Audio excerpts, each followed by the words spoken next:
Donc moi j'ai maintenant 49 ans, j'ai vécu 14 ans à Paris où j'étais comédien. Et quand je suis revenu en Belgique, parce que moi je suis liégeois, donc je suis revenu dans la terre de mes ancêtres. Et puis j'ai eu d'abord envie de créer une troupe, parce que j'ai toujours été fondamentalement un homme de théâtre. Hein. Donc moi ce qui m'intéresse c'est ça, c'est la vie en communauté, la vie de troupe. Troupe avec laquelle bon, bah, j'ai un petit peu fait de la création, à la fois de textes que j'écrivais, à la fois de textes plus classiques. Et à un moment donné, on s'est tous posé la question de, il y a un lieu à prendre, on pourrait peut-être être les propriétaires de notre outil de travail, et banco, on a foncé. Mais en gros, le théâtre en île, on était une bande de potes à faire les mêmes études, des humanités artistiques à Fragné. Et il y en a un de notre groupe qui nous a présenté Michel. Au fur et à mesure, on est rentré par petits groupes. Et maintenant, on y est quasi tous. On s'occupe un peu de tout ce qui est maintenance, gérance du théâtre actuellement. On a eu la chance, je sais plus, en 2003, 2004, de pouvoir rentrer dans la troupe Zéro Tropa avec Michel Udiani, et qui était vraiment un énorme cadeau à l'époque, parce qu'on était en plein dans nos études, confondues troisième, quatrième et cinquième secondaire, voilà, où on avait beaucoup de cours dans des gymnases et dans des petites salles, et on a eu vraiment l'occasion d'avoir la meilleure école qui soit, et de pouvoir jouer, monter sur scène, et d'avoir un comédien, auteur et metteur en scène, voilà, qui fasse confiance à des jeunes et qui nous mettent tout de suite sur un plateau. Donc ça a été vraiment incroyable. Et puis en même temps, il y avait le plaisir de savoir faire comment dire, d'apprendre vraiment à refaire chaque soir la même chose. Et puis en même temps, le risque d'essayer de nouveaux trucs en sachant qu'on ne pourrait jamais nous en vouloir, quoi. C'est toujours un essai et on était là pour apprendre.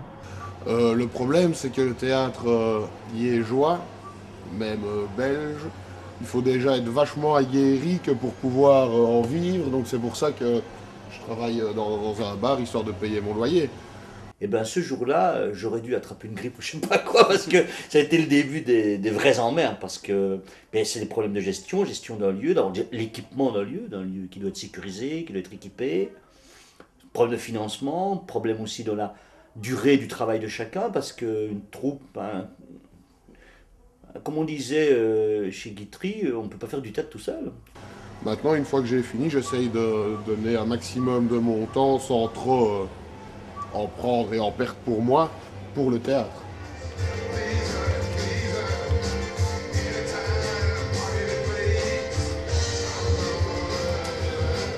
J'ai repris le théâtre comme ça, parce que sur un coup de tête, en me disant tiens, qu'est-ce que j'ai réellement envie de faire de ma vie et tout ça. Puis après, j'étais passionné plus jeune par le théâtre et tout. Et donc je me suis dit tiens, ce serait bien que je me remette un petit peu à faire du théâtre et tout ça. Et puis après là maintenant j'en ai fait un petit peu ma passion. Donc voilà, j'ai apporté ma contribution, que ce soit en aidant pour le bar, en étant comédien de toute façon, et puis après en prenant en charge certains aspects du théâtre qui sont faire des accueils, préparer à l'accueil, c'est-à-dire ranger la salle, c'est-à-dire aller faire les courses pour le bar et tout ça. Donc voilà, je me plais bien dans ce rôle-là.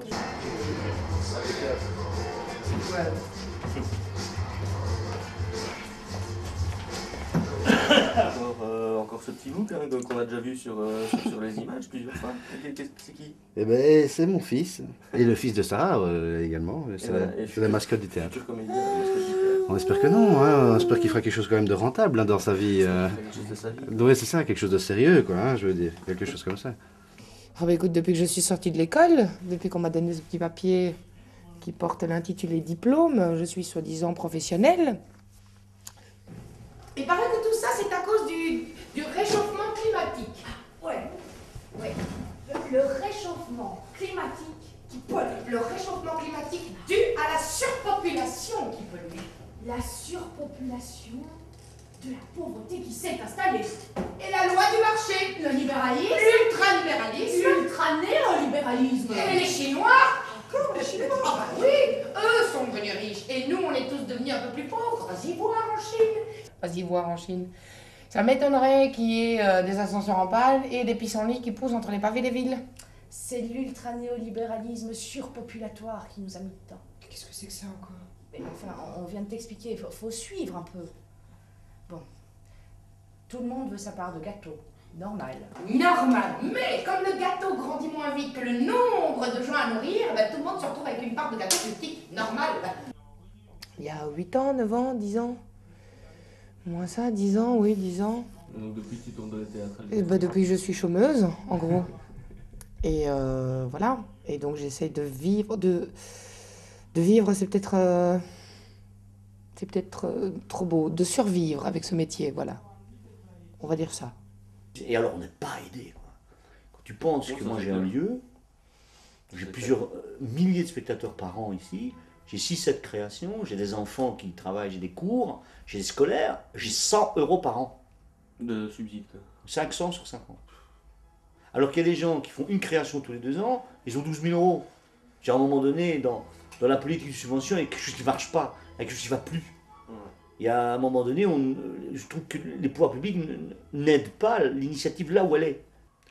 Et c'est la grande difficulté, c'est que à la fois dans les problèmes de gestion, à la fois dans le financement des projets, il faut rester cohérent, il faut rester soudé, il faut gérer un lieu qui doit rester ouvert aux autres, donc c'est pas facile. Donc moi j'ai tenu 6 ans, ça, la gestion du théâtre en île.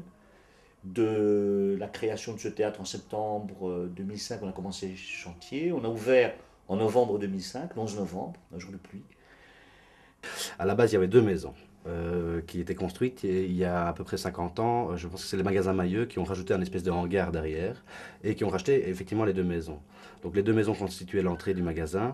Ensuite, il y avait tout le hangar qui formait l'arrière-salle, plus un étage qui était aujourd'hui, quand on a repris, un grand loft, qui est devenu aujourd'hui la salle de répétition. Donc il y avait un faux plafond sur toute la salle. Je sais pas, il doit bien y avoir 250 mètres carrés ici en bas, de faux plafonds.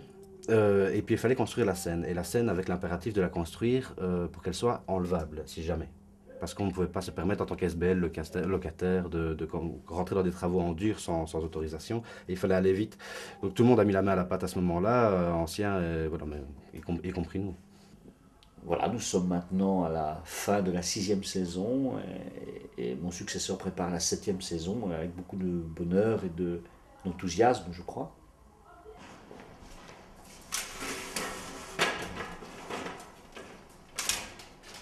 Il fallait bien quelqu'un qui prenne la responsabilité d'administrateur en cas de représentation publique ou de problème social ou public, tout du moins. Ou financier, effectivement, je suis le référent, quoi. Voilà, pour la SBL. Maintenant, le travail se fait totalement en groupe. À la base, on a commencé 3 mois de programmation. C'est ce qui a donné lieu à cette reprise maintenant. On était parti seulement pour 3 mois, puis ça devait être 6 mois l'année prochaine. Voilà. Il se trouve qu'en cours de route, le grand patron a préféré stopper là et prendre du temps pour lui parce qu'il en avait réellement besoin. Ça va les Chinois! Et pendant qu'on se faisait fumer par les Chinois, les patrons, eux, qui avaient déjà de très gros morceaux de gâteau, sont parvenus à nous chipper les petits morceaux de gâteau qui nous restaient en nous en croire qu'ils allaient nous donner plus tard des plus grands morceaux de gâteau. Mais on s'est fait avoir! Côte des bleus, et à un moment donné, il n'y avait plus de gâteau du tout!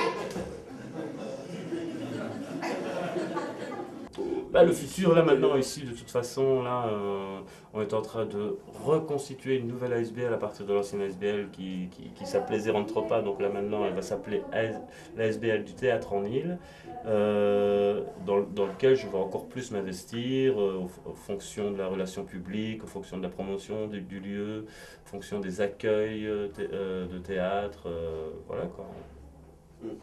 Et aussi, on va commencer à faire des concerts acoustiques aussi en plus. Donc, Énormément.